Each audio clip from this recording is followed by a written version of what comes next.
Amados, vamos abrir a Bíblia Sagrada no Novo Testamento, segunda carta de Paulo aos Coríntios, capítulo 5, segunda aos Coríntios, capítulo 5, leremos do versículo 18 ao 21.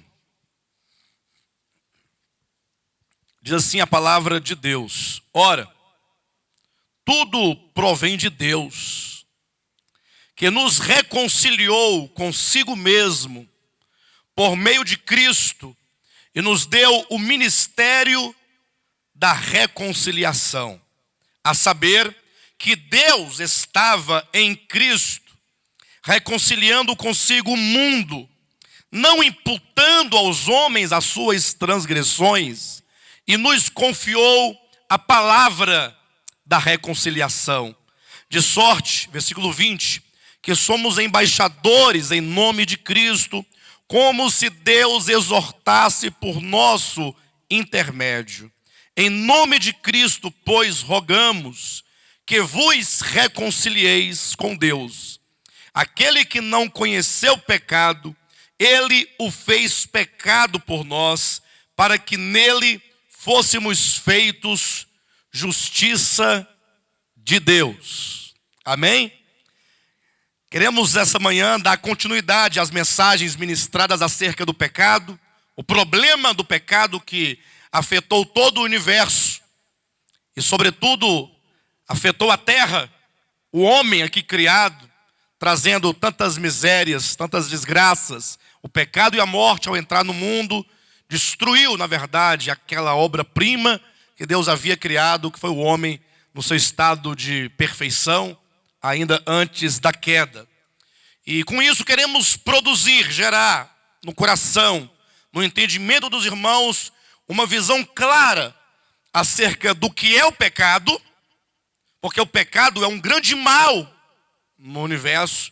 Afinal, o pecado é a causa final de toda miséria, de toda separação entre Deus e o homem. E se você não identificá-lo cabalmente pela Escritura e na própria experiência, é capaz que você fique servindo a Deus, mergulhado no pecado, preso ao pecado, achando que está se santificando para Ele. E consequentemente também queremos demonstrar qual é a solução de Deus para esse grande problema, que é o problema do pecado. Amém, queridos? Já falamos aqui então acerca da queda original, do pecado original, da queda de Lúcifer. Eu quero lembrar os irmãos disso. Nós temos aí basicamente dois textos. Lá, o primeiro está em Isaías capítulo 14, versículo 12, e também Ezequiel capítulo 28, a partir do versículo 11 em diante, melhor, do versículo 13 em diante.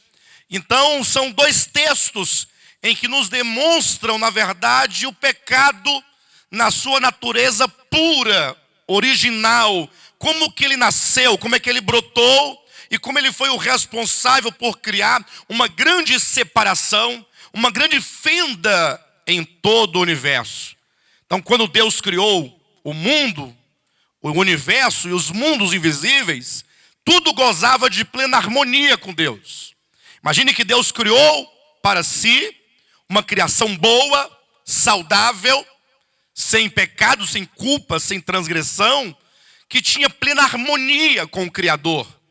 O homem, sobretudo, inclusive, ele também foi criado para ter essa harmonia com o Criador. Mas um dia, no passado distante, o pecado nasceu no coração de um ser criado chamado Lúcifer, que é estrela da manhã, filho da alva. E daí é que nós começamos a pensar a questão do pecado. Porque quando você pensa o pecado no aspecto temporal, no aspecto geográfico, aquilo que você faz pontualmente na sua experiência, desligando isto do pecado original, você certamente vai viver num emaranhado de coisas que os homens impõem sobre a sua vida, dizendo que você não pode fazer, não pode tocar, não pode mexer. Inclusive há um texto na Escritura de Colossenses, capítulo 2, versículo 20, quando diz que se morrestes com Cristo para os rudimentos do mundo, por que como se vivesseis no mundo, vos sujeitais a ordenanças. Aqui o apóstolo Paulo chama de doutrinas de homens. Então os homens vão criando no tempo uma série de doutrinas e que também são mudadas no tempo. Então o que outrora era pecado, hoje não é mais pecado. O que aqui é pecado, lá não é pecado. Toda essa relativização do pecado prova que tudo isso é coisa de homem. Deus não tem compromisso com essas coisas.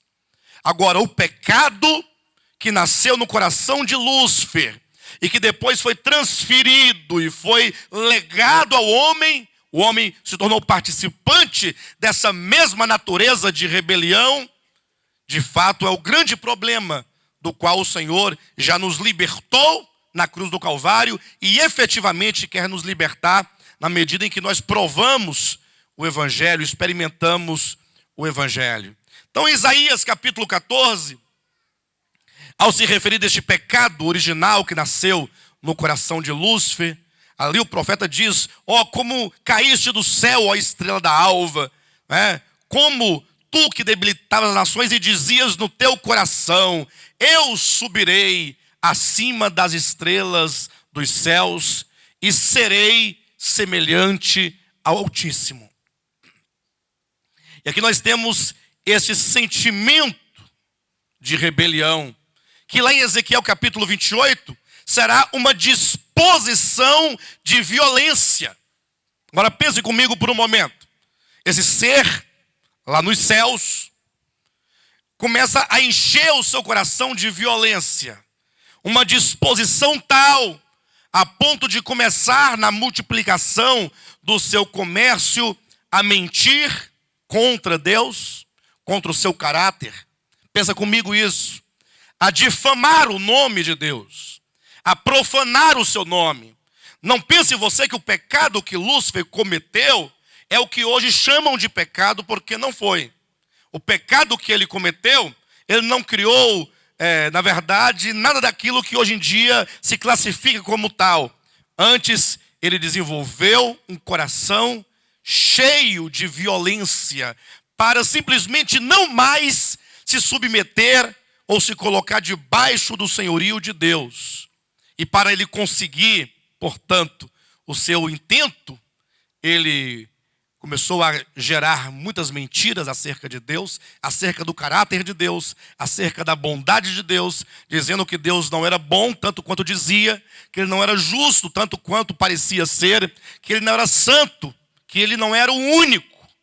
E isso foi sendo semeado no coração de uma terça parte dos anjos. E o coração desses seres também foi se enchendo de violência semelhantemente. E foi criando uma inimizade contra Deus. De modo que, com essa queda desses seres criados, então o universo, que até então gozava de uma harmonia, que era um todo em Deus, ele simplesmente rompeu, criou-se uma separação, criou-se uma inimizade. Você pode imaginar numa escala bem pequenininha, quando há duas famílias que conseguem ali, que eram tão próximas, tão unidas, e num dado momento da sua experiência, por alguma razão, cria-se um problema e dali surge uma inimizade. E há então uma separação, não somente geográfica, mas no coração, na mente, na alma, sentimentos amargos, impregnados contra o outro. De maneira que agora essas pessoas passam a viver em função de denegrir o outro, de criticar o outro, de profanar o outro, de maltratar o outro. Isso aconteceu no universo em relação ao maligno. O pecado entrou no mundo, criou uma fenda, aí ficou o reino de Deus e criou-se em oposição o império das trevas, que mantinha essa disposição e esse sentimento de amargura, de rebelião, de maldade, de violência contra o eterno. Agora imagine os irmãos que mesmo os mundos não caídos, que não caíram, que não se corromperam, imagine, porque toda a rebelião de Lúcifer se deu na base de quê? Na base do discurso.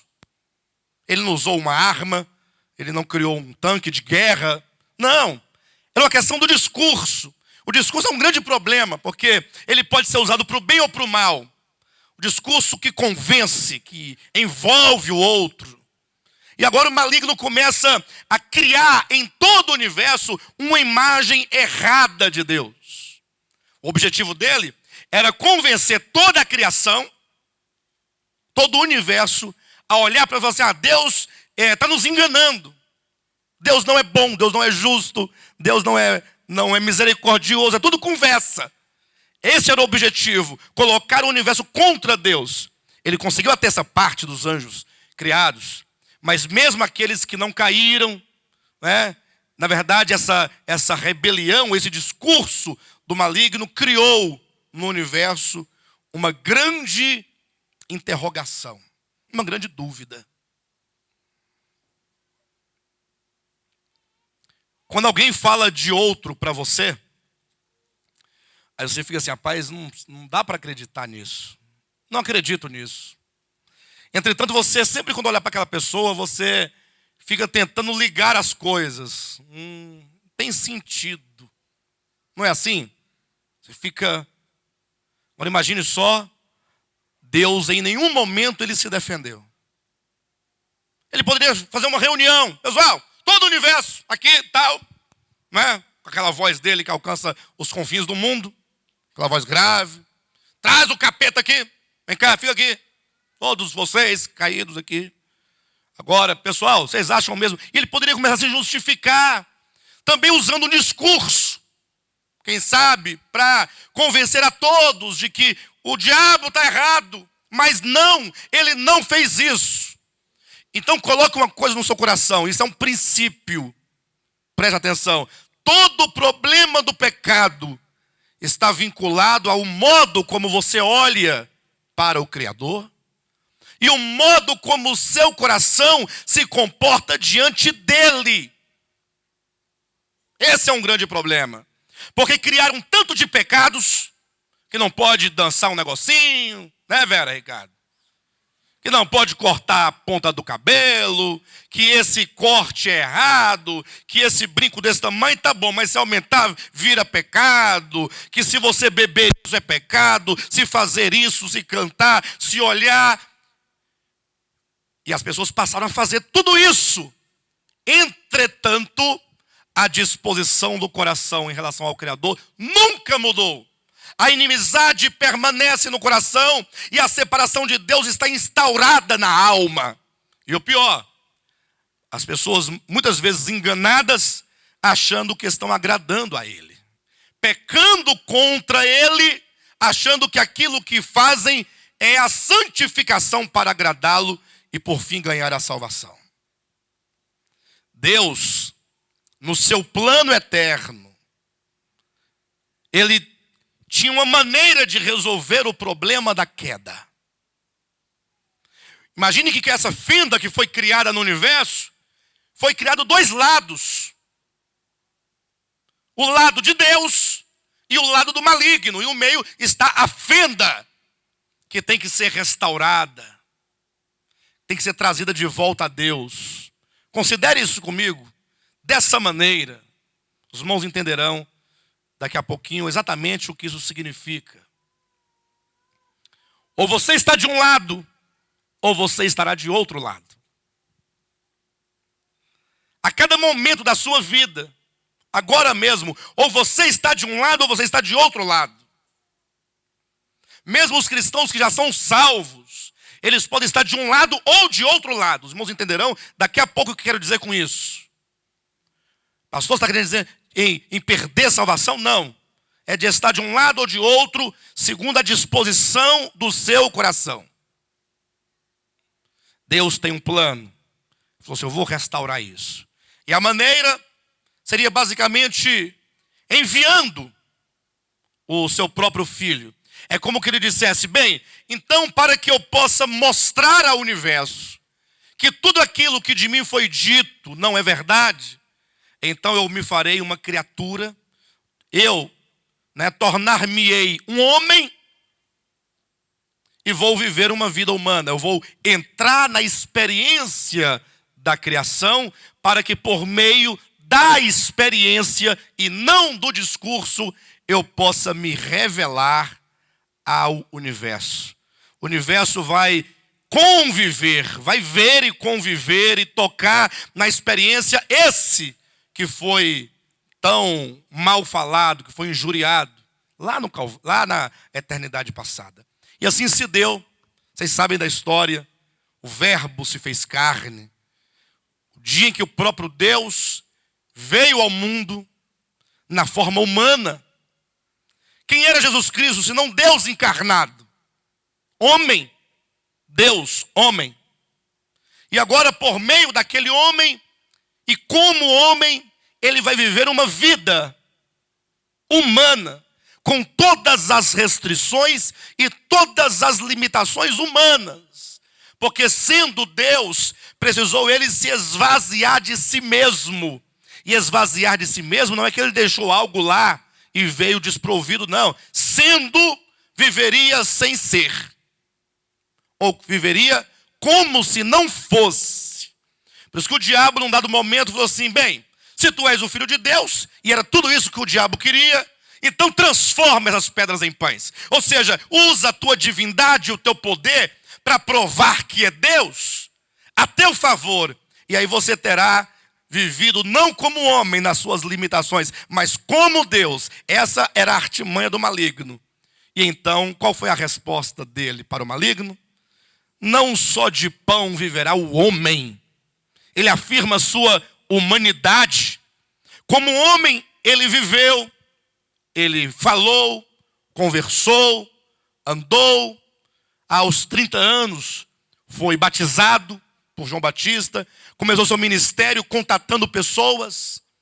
Contatando todo tipo de pessoas. Desde aqueles tidos por mais santos, em razão da sua posição diante do povo, por causa da lei, até os mais perdidos aos olhos da religião, as prostitutas, né? E, enfim, aqueles para que a sociedade olhe e fala, esses são a escória da sociedade. E ele transitou em todos os ambientes, entrou em todos os ambientes, e em todos os momentos, ele foi revelando o Pai. Demonstrando quem é Deus. Haja vista que o Filho, que é Deus encarnado, é a imagem exata da divindade, é a expressão exata do ser de Deus, é a justa medida daquilo que Deus é. Então, em tudo que ele realizava, ele manifestava o caráter, a natureza de Deus. Em nenhum momento demonstrou egoísmo, vaidade, impureza. Sendo homem, viveu como Deus. Sendo homem, manifestou o Altíssimo na terra. Até quando nós lemos João capítulo 17, ele diz, Pai, eu manifestei o teu nome aqui na terra. E eu te revelei aos homens. O Senhor foi revelado por meu intermédio. E eu te glorifiquei aqui na terra. Só que essa revelação, ela teve o seu ponto crucial quando o mundo espiritual, liderado pelo maligno, pelo diabo, Satanás, o qual arregimentou homens perversos e maus, mesmo em nome de Deus, hein? Homens perversos no sentido de homens religiosos. E ali, eles queriam destruir a Jesus Cristo, levando-o a uma manifestação daquilo que Deus não é. Tudo que o maligno queria, por meio dos homens maus que prenderam a Cristo, era levar Cristo a expressar algo que o Pai não era. Isso iria o quê? Ratificar, iria confirmar a grande mentira do maligno. Se por um momento Jesus procedesse com maldade, com egoísmo, como quem traz para si alguma coisa, mas um dia, está vendo? Não foi exatamente isso que nós dizemos lá no passado? E então, o maligno agora começa a criar toda uma situação de humilhação, para que ele pudesse ser tocado no mais profundo do seu ser, para ver se de repente ele se revoltasse. Quem sabe uma palavra ferina, uma palavra, se ele se defendesse sequer. Não sabia o maligno que esse era o plano de Deus, exatamente este. Os homens perversos e maus do mundo espiritual estavam realizando o que Deus de fato queria que se realizasse. Porque era naquele contexto da crucificação que Deus iria se mostrar ao universo de maneira mais profunda. E aí eles começaram, cuspiram nele. Imagine que essa cena, esse momento, foi um momento não somente ali geográfico, Jerusalém, mas foi um momento universal. Porque o mundo inteiro, o universo, olhava para aquele pontinho ali da terra. Contemplava aquele momento. Porque o mundo inteiro também viu quando o Filho de Deus veio. Então o mundo espiritual tinha plena consciência de que aquele Nazareno era o Filho de Deus. Uma vez Jesus ia entrando na sinagoga, quando caíram 2 endemoniados gritando: bem sabemos que tu és o Filho de Deus. Eles sabiam disso. Então o mundo espiritual, contemplando aquela cena, sabia: lá está Deus, feito homem. Então o momento da cruz foi um momento em que Deus mostrava ao universo, não por meio de palavras, mas por meio do próprio viver e da experiência, que Deus era tudo aquilo que o maligno disse que ele não era. Por isso que aquele momento envolvia profunda humilhação. Cuspiram nele, cuspir na face de Deus. Que coisa extraordinária, né? Cuspir na face de Deus. A criatura caída, zombar, escarnecer, e ele demonstrando ao universo que o seu coração é profundamente tomado de amor, diz a Escritura, como um cordeiro mudo, não abriu a sua boca. E quando abriu a boca dizia: Pai, perdoa-lhes, porque eles não sabem o que fazem. Então em todo momento, a cada passo, desde quando ele foi preso, ali no Getsêmani, passando pelos vários julgamentos na casa de Caifás, na casa de Anás, do outro, na casa de Pilatos, até o momento em que ele disse: Pai, a ti eu entrego o meu espírito. E ali foi a grande derrota do maligno. Quando Jesus disse: a ti entrego o meu espírito, está tudo consumado, o diabo estava todo suado, porque ele fez de tudo para mostrar ao universo que Deus era mau, e o universo viu que Deus é amor. Então o universo agora teve a experiência de ver, porque se Deus fosse o que fosse, não teria feito o que fez. E ao contrário, o diabo é que se revelava em todas as suas maldades contra o próprio Criador como o diabo. Ele se revelava como o diabo, como Satanás, como bicho ruim. Vocês entendem isso? Que revelação gloriosa. E é dito que no texto que nós acabamos de ler, que naquele momento da crucificação, 2 Coríntios capítulo 5, versículo 19, naquele momento da crucificação, Deus estava em Cristo. Estava lá na cruz. Deus estava em Cristo, reconciliando o mundo. Como diz o texto, não imputando aos homens as suas transgressões, como quem dissesse: eu posso até salvar vocês, mas vocês têm que saber de uma coisa, que você é pecador. Você não pode se esquecer disso. Que você faz isso, que você faz aquilo outro, que você procede, que você.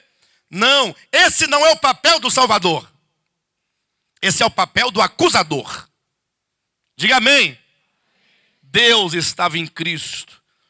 E aquele gesto na cruz, com os braços estendidos, nada mais era do que dizendo: eu vim para vos abraçar, para vos receber e levar de volta ao Pai. A morte de Cristo foi uma grande ponte de reconciliação, como quem leva de volta aqueles que um dia se rebelaram, aqueles que um dia caíram. Então, para que haja reconciliação, ou melhor, para que haja salvação, tem que haver primeiramente reconciliação. Não é uma questão, o que eu vou fazer agora? Não, é uma questão de você compreender que o homem, quando caiu lá no Éden, ele passou para as fileiras do maligno, e a inimizade contra Deus está instaurada no coração. Agora você contempla o Cristo crucificado, que o convida: vamos voltar ao Pai. Vamos converter o coração. Não é fazer nada, colocar touca na cabeça, rapar a cabeça, ficar de jejum, trazer dinheiro, tudo é mentira. Isso tudo é mentira. A água benta, agora tem um templo de Salomão. Que loucura, isso é uma loucura. No sentido de que a gente vê pessoas acreditando que ali há um templo. Que templo de Salomão? Não é de Salomão aquele templo. Não é de Salomão. Eu vou ministrar uma mensagem desse sentido, para tratar disso, para poder colocar na televisão. Não é? Mas isso é de uma gravidade tremenda. Não é disso que nós estamos falando. É uma questão de coração. Porque tem muita gente que fala assim: não, eu não estou preparado para passar para a lei dos crentes. Já ouviu isso? Mas o que é passar para a lei dos crentes? Não, é que agora eu vou entrar num quadrado e agora eu vou ter que andar como eles andam. Vestir roupão, cabelão. Não posso, mas nem no aniversário da minha sobrinha. Porque lá vai tocar a música da Xuxa e diz que a Xuxa tem pacto com o diabo. Pacto tem você, que está separado da sua família por causa dessa sua religião besta. Vai lá igual Jesus ia aos banquetes. Demonstre amor pelas pessoas. Faça a diferença lá onde você está. Seja luz do mundo nas trevas.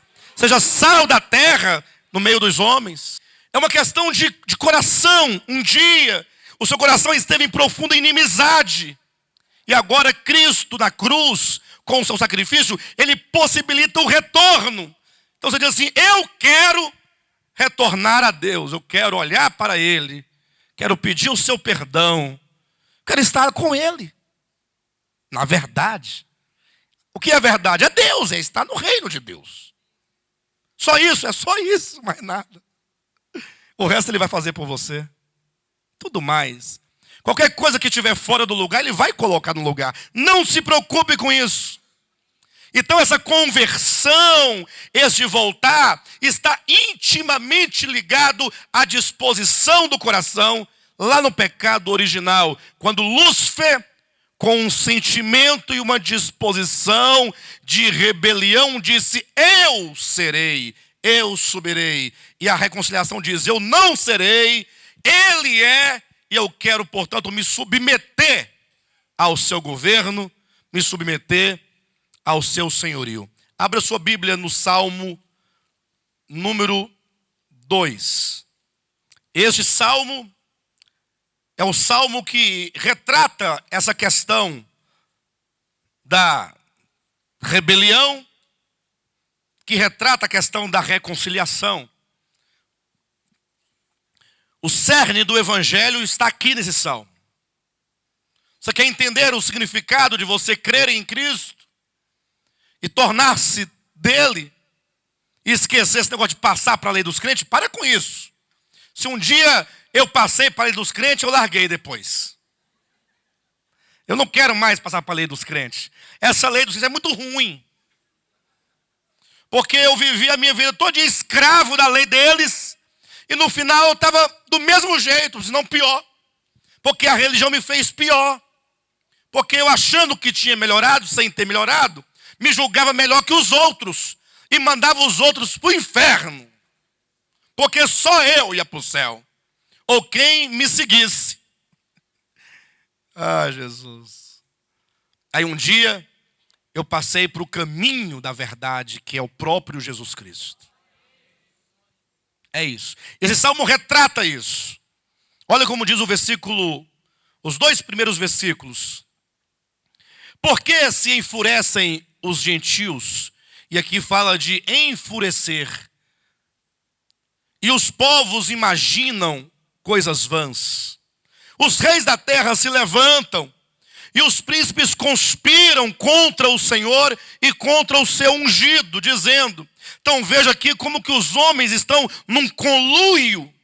Os povos e os reis e os príncipes num conluio, numa conspiração contra Deus e contra o seu ungido, que é Jesus Cristo. E o que eles dizem? Eles dizem, rompamos os seus laços e sacudamos de nós as suas algemas. É como que dissesse, eu não quero viver com Deus, mas eu quero viver sem Deus, eu quero viver sem Ele. Esse é o espírito de rebelião original, que causou tanta violência e tanta desgraça em todo o universo. Quando os homens dizem que não querem estar ligados a Deus por meio de laços e algemas, o versículo 4 e o 5 diz assim, ri-se aquele que habita nos céus, o Senhor zomba deles. Na sua ira, a seu tempo, lhes há de falar, e no seu furor os confundirá. Ou seja, o Senhor sorri desses homens que dizem não querer viver com Deus. Por que Jesus, Deus, neste momento, ele sorri? Muito simples, porque ele acha uma graça, uma pobre, mera, desprezível criatura, achar que pode viver sem ele. Deus acha engraçado. É como se fosse, meu Deus do céu. É como Deus olhar assim e falar, meu Deus do céu. Como pode ser uma criatura dessa, tão tolinha, achar que pode existir e subsistir sem a vida? Entretanto, o riso dá lugar à ira. Versículo 5. Na sua ira, a seu tempo lhes há de falar, e no seu furor os confundirá. Eu pergunto, a ira que será derramada no versículo 5, será derramada a seu tempo em razão de quê? Em razão de quê? Por que a ira será derramada aqui no versículo 5? O texto não está dizendo, não? Está aqui, irmãos, versículo 1 e 2. Porque os gentios e os reis da terra e os príncipes fizeram uma festa, encheram a mesa de comida e colocaram cerveja na mesa e dançaram forró. Aí lá vem a ira de Deus. Não é isso? Já sei, eles criaram o futebol, Copa do Mundo, 2 traves, os demônios para lá, os anjos caídos para cá. É ido? Tudo de branco. Aquele vestidão comprido, segurando a coroa para não cair. É isso? Os demônios dariam um banho nos anjos caídos, né? Porque demônio é rasteiro. O anjo fica tudo voando. O demônio é acostumado na água, na terra, em todo lugar. Ele se move bem, né? Imagina. Por que a ira de Deus será derramada sobre tais pessoas, irmãos? Porque eles dizem, não queremos Deus, viveremos sem Deus, rompamos os laços e as algemas. Por isso, como é que está seu coração? Pastor, o meu não, eu quero ele. Calma, daqui a pouco você vai entender que coisa mais profunda é essa. Olha o versículo 6.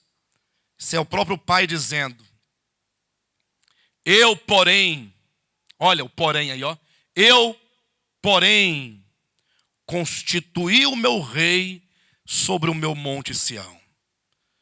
Olha como esse porém, ele traz todo um sentido para o que estamos dizendo. Porque primeiramente, de um lado, os povos, os reis e os príncipes disseram, olha, nós vamos romper os laços, nós vamos romper as algemas, nós não queremos que ele esteja ligado a nós. Aí Deus diz, Só tem um detalhe que vocês devem saber. Eu constituir o meu rei. Ou seja, há um rei. Só que os povos não querem se submeter ao rei. Veja que nesse salmo está dizendo exatamente Deus ordenando a maior autoridade em todo o universo, mas há aqueles que não querem se submeter a este governo, a este senhorio, do mesmo modo que lá na queda, lá na eternidade passada, a Lúcifer também não quis se submeter. É uma questão de governo. Atenção, é uma questão de governo. Se no versículo 6 diz que Deus constituiu a Cristo o seu rei, o versículo 7 é o próprio Cristo confirmando, dizendo: proclamarei o decreto do Senhor. Ele me disse: tu és o meu filho, eu hoje te gerei. Ou seja, o filho diz: olha, o fato de o pai ter me constituído rei, isto é um decreto, está decretado. Irmãos, Deus ungiu a Jesus Cristo para ser o Senhor de todo o universo. Está feito, está decretado. Ele disse, como está escrito: tu és o meu filho, eu hoje te gerei, o que profeticamente aponta para o momento da ressurreição de Cristo. Quando Cristo saiu da sepultura, naquele primeiro dia da semana, ali estava o Rei dos Reis. Ele ascendeu aos céus, ele foi recebido, foi glorificado e foi exaltado acima de todos. E ele foi então, naquele momento da sua ascensão e entronização, ele foi constituído Senhor e Cristo. Atos 2,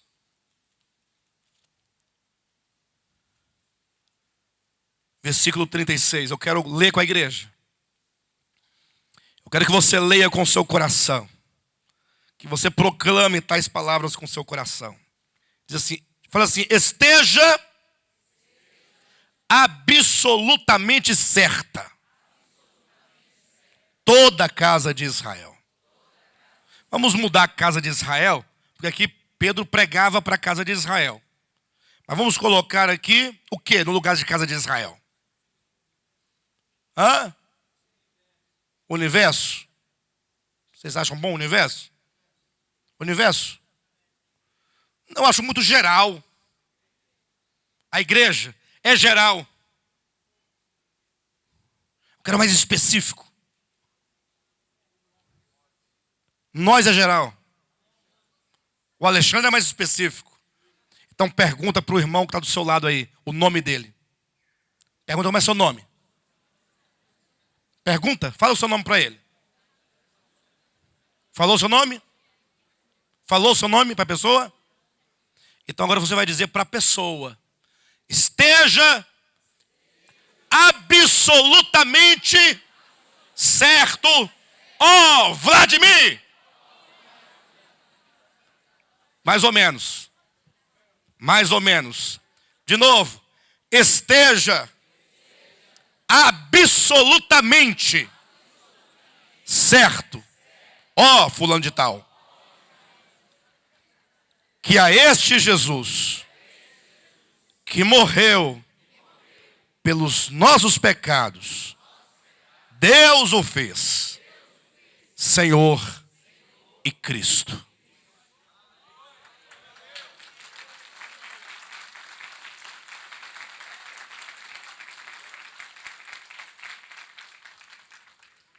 Se o demônio aparecer para você, você vai dizer para ele: esteja, seu demônio, absolutamente certo.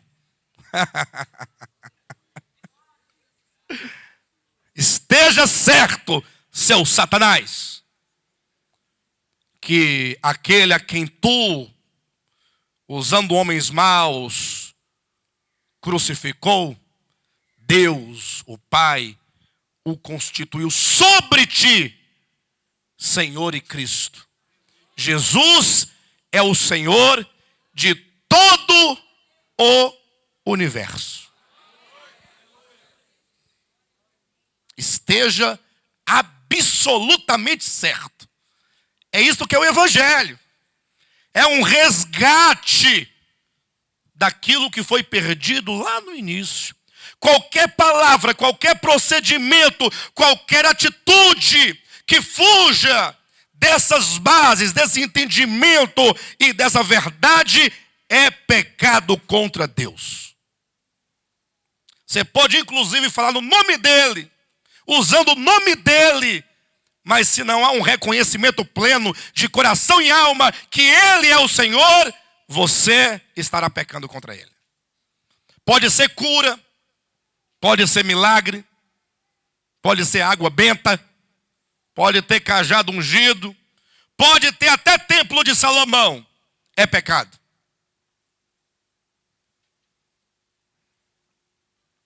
De maneira que a ordem a todos os homens é que agora nós nos reconciliemos com Deus. No Salmo capítulo 2, versículo 12 diz: portanto, beijai o filho. Beijai o filho. Olha, Salmo de número 2, versículo 12. A gente poderia até mesmo ler o versículo 10, ó.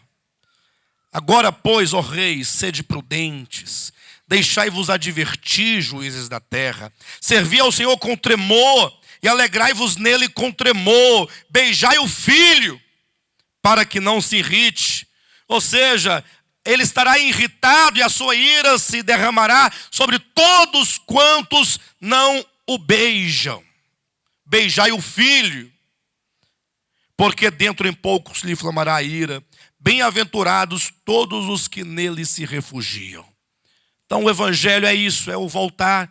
Razão porque quando se prega a palavra, o apóstolo Paulo dizendo aos Romanos, no capítulo 10, versículo 9, falou assim: olha, preste bem atenção aqui você. Todo mundo aqui dentro, preste bem atenção. Se com a tua boca, olha, atenção, se com a tua boca confessares a Jesus como Senhor. Então está tudo conectado, está tudo ligado, ou não está?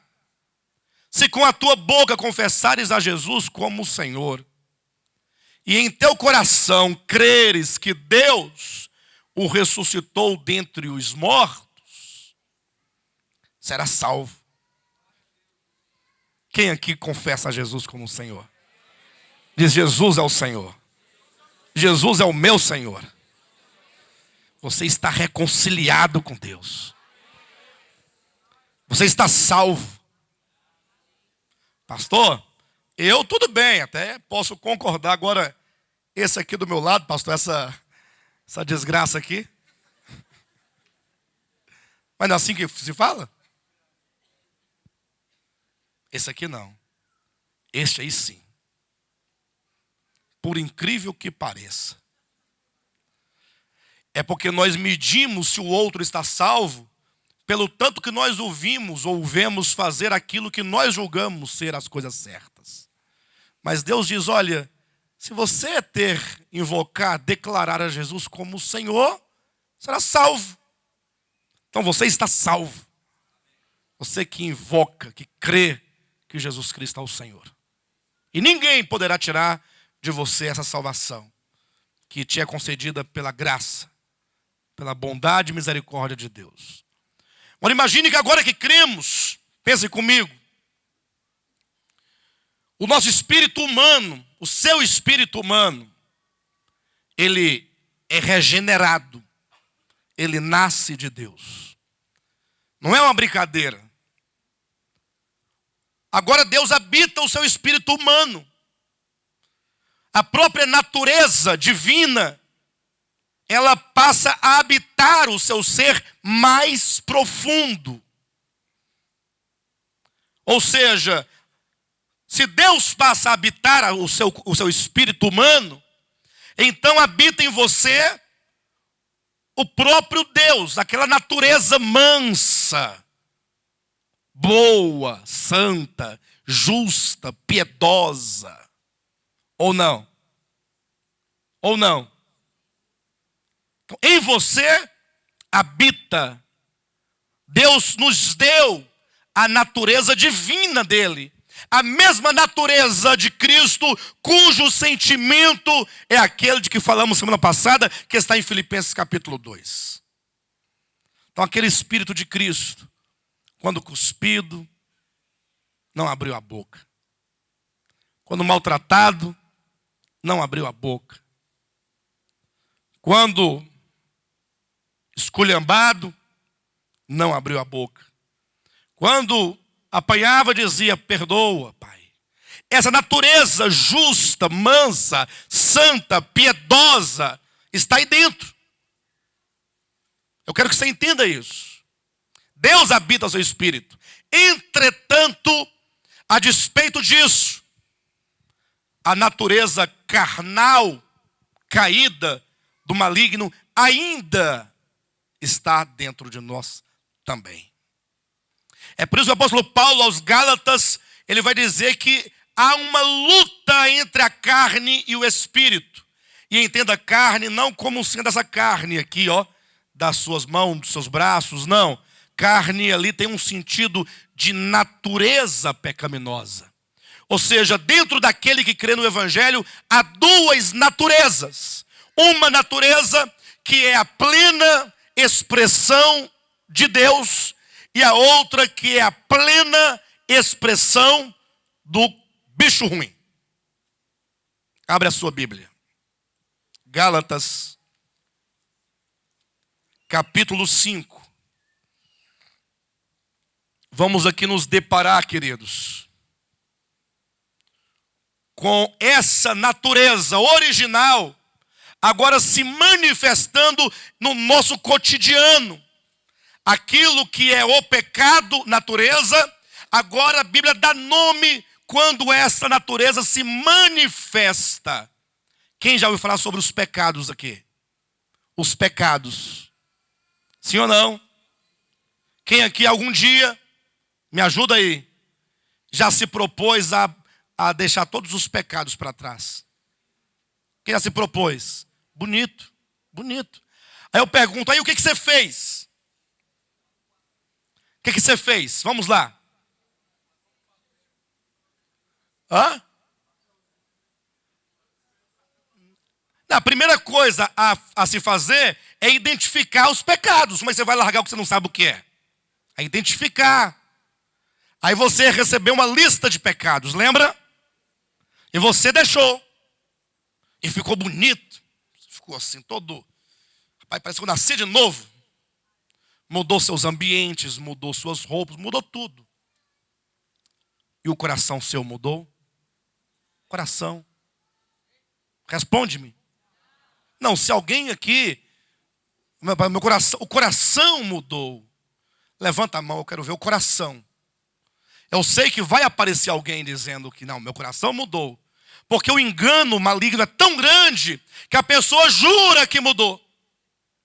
Aí nós temos que começar a citar cada uma das expressões pecaminosas. E depois começar a citar cada uma das expressões divinas, para que a pessoa constate efetivamente se mudou ou não. Vamos lá então. Vamos ver o que a Bíblia chama que é o fruto ou as obras da carne. As obras que são o resultado dessa natureza caída. Olha aí. Versículo 17. Porque a carne milita contra o espírito e o espírito contra a carne, porque são opostos entre si. Para que não façais o que porventura seja do vosso querer. Mas se sois guiados pelo espírito, não estáis sob a lei. Aí o 19 começa uma descrição, uma enumeração dessa carne. Quando ela se manifestar, logo você saberá.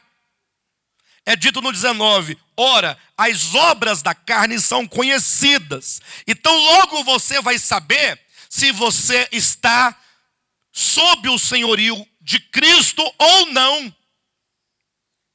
sob o governo dele ou não. Porque confessar a Cristo como o Senhor é o primeiro passo. Agora, efetivamente, é colocar-se sob o seu senhorio, sob o seu governo, sob o seu comando, para que ele te controle, para que ele te guie. As obras da carne são conhecidas e são: primeiro grupo, prostituição, impureza, lascívia. São manifestações pecaminosas vinculadas à área sexual. Porque o sexo é uma coisa extremamente boa. Agora, o diabo, ele toma as coisas boas de Deus e aí ele começa a desvirtuar para que você possa transgredir as leis de Deus. Quando eu falo as leis de Deus, jamais estou a me referir aos 10 mandamentos. As leis de Deus é a medida da criação de Deus. Deus nos criou para um propósito. E você então, eventualmente, começa a desregrar isso e vai se envolvendo em sentimentos meramente carnais de concupiscências, e isso vai destruindo aquilo que Deus fez. Diz mais ainda o versículo 20: idolatria faz parte das obras da carne. Feitiçarias faz parte das obras da carne. E alguém pode falar: pastor, graças a Deus até agora estou livre, porque prostituição, impureza, lascívia, idolatria e feitiçaria, disso eu estou livre. Eu não vou nem questionar, porque eu poderia dizer que tem muita gente aqui nessas áreas aqui, presos, entupidos, totalmente, mas o tempo não nos permite. Vamos seguir. Aí continua no versículo 20, o terceiro item aí, do versículo 20. Inimizades. Não responda não, mas você vive uma experiência de inimizade? Pense um pouco.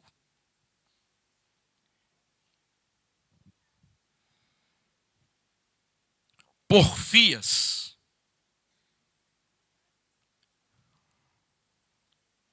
São as contendas, né? Ciúmes. Iras. Discórdias. Dissensões. Facções. São tudo coisas que se viu lá na origem do pecado. Isso aqui são os pecados. Vou repetir: inimizades, porfias, ciúmes, iras, discórdias, dissensões, facções. É o espírito maligno trabalhando na sua natureza caída. 21 diz invejas. Invejas, quase que não tem inveja, né? Invejas. Bebedices e glutonarias. E aqui há de se falar algo acerca disso. Que quando você lê bebedices e glutonarias, logo você pensa em quê? Quando nós lemos Mateus capítulo 11, por exemplo, encontramos uma situação em que o próprio Jesus, não foi outra pessoa quem disse, ele próprio falando de si mesmo, falou para os judeus: olha, para vocês não tem jeito. Não adianta, porque ninguém vai conseguir fazer com que vocês entendam as coisas. Porque veio João Batista, e ele era homem de jejuns, vivia jejuando. Ele era uma espécie de um asceta. E ele não comia pelos jejuns que ele tinha, que eram muitos, e não bebia, porque era nazireu. Nazireu fazia voto para nunca tomar vinho. Não beber vinho. Voto do nazereado, Números capítulo 6. Quem quiser ler, vai entender isso lá. Então João Batista não comia e não bebia. E o povo dizia o quê? Esse é um endemoniado. Porque assim não come, não bebe, só pode ter demônio. E aí veio o filho do homem, falando de si mesmo, que come e bebe. Aí vai no banquete na casa de Mateus, estava lá, comendo, carne, cordeiro assada, copão de vinho, tomava. Jesus bebia vinho. Não é suco de uva, não, é vinho. E aí vocês dizem que ele é um glutão e um beberrão. Eu pergunto, Jesus era glutão e beberrão? Eu imagino se Jesus viesse aqui hoje em carne, ele seria excluído de muitas igrejas do livro de membros. Não dá para você. Você tem problema com vinho. Pastor, mas não está aqui dizendo que as obras da carne são estas, e dentre tantas é dito da bebedice e da glutonaria? Aí você precisa buscar e resgatar contextos. Quando aqui se fala da glutonaria e da bebedice, Paulo certamente tem consigo em mente as festas e os grandes banquetes dedicados ao deus Baco, ou que seja, ao Dionísio, em que havia a cumelância e a bebedice vinculados à idolatria e à orgia. É isso que o apóstolo tem em mente. Se você ler que seja um pequeno texto, mesmo secular, acerca dos gregos e então acerca dos romanos, haja vista que os romanos herdaram a cultura helênica, você verá claramente que eles eram glutões e beberrões nesse sentido dionísico da palavra. Tem nada a ver com o fato de Jesus estar num banquete, num almoço, na casa de um convidado e tomar um copo de vinho, ou que sejam 2 copos ou 3, eu não sei, que tanto. Eu sei que Jesus jamais ficou assim, né? A pessoa toma vinho, fica alegre, fala assim, hoje eu vou abençoar todo mundo aqui. Faz uma vela aí, que eu sou o enviado, né? Sou o enviado do Pai. Nada disso. Nada disso. Sobriedade. Mas obras da carne não quer dizer que você, ou no almoço tinha uma costelada lá, você comeu, tá delícia, vou pegar mais. Ó, a gula. Não é nesse aspecto que é a carne. Pelo menos nesse contexto aqui, claramente, nós temos isso. Então, a carne se manifesta deste modo, quebrando princípios, valores, que certamente estão numa oposição ao espírito do anjo caído, que é Satanás. Agora veja então o que Deus quer de nós. Versículo 22, e eu começo a encerrar a mensagem por aqui. Mas o fruto do Espírito é aquilo que o Espírito Santo produz em nós. Aí é tudo o que nunca nos ensinaram a fazer. Tudo. Querem ver uma coisa? Vocês podem se manifestar se desejarem. Pastor, eu tive experiências na religião cristã evangélica, de que a mensagem era essa. Se não fosse essa aqui, o pastor ficava brabo com a gente. Mas o fruto do Espírito é amor. Já imaginaram? O amor. Aí eu pensava que eu não podia ler esse livro, digamos. Não. É o amor. É o que se requer. É o fruto. É o resultado do Espírito, da vida divina, desse Cristo que habita em você. A expressão da natureza divina é amor, é alegria, é paz, é longanimidade, é benignidade. A pessoa ter amor, coração largo, cheio de alegria, de paz. E como diz aqui ainda,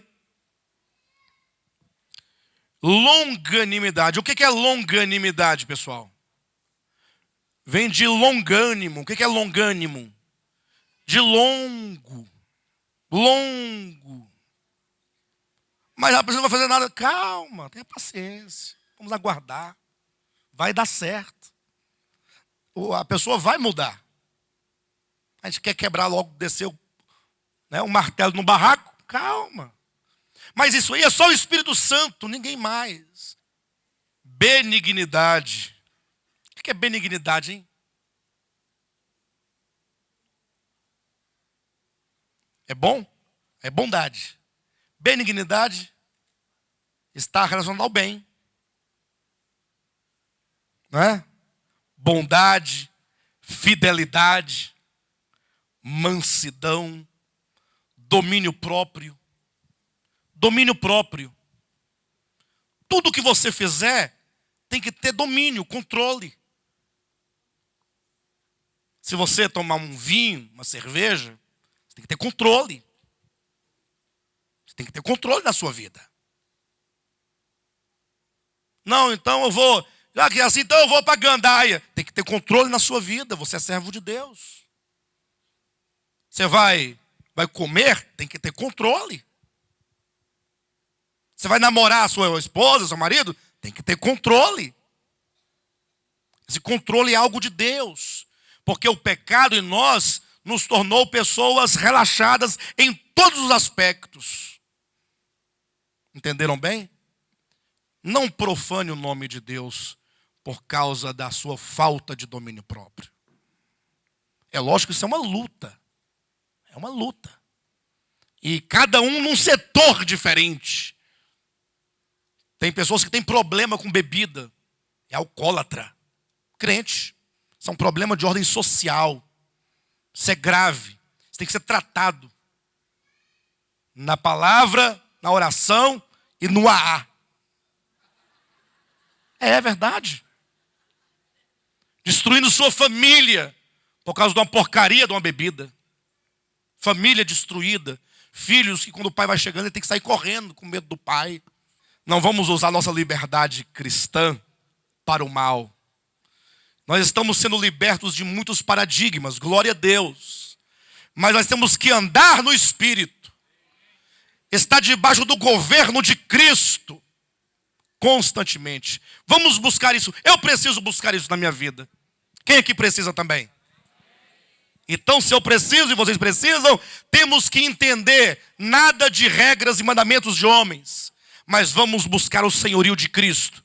Senhor, Tu és o nosso Senhor, o nosso Cristo, o nosso cabeça. Governa-nos. Governa dentro de mim, manifestando toda a sua natureza. Amor, alegria, paz, longanimidade, benignidade, bondade, fidelidade, mansidão, domínio próprio. Maravilha. Seja livre. E experimente a vida de Deus cada dia mais na sua vida. Deixa Deus te libertar das coisas que estão te atrapalhando. E o nome dele será glorificado na sua vida.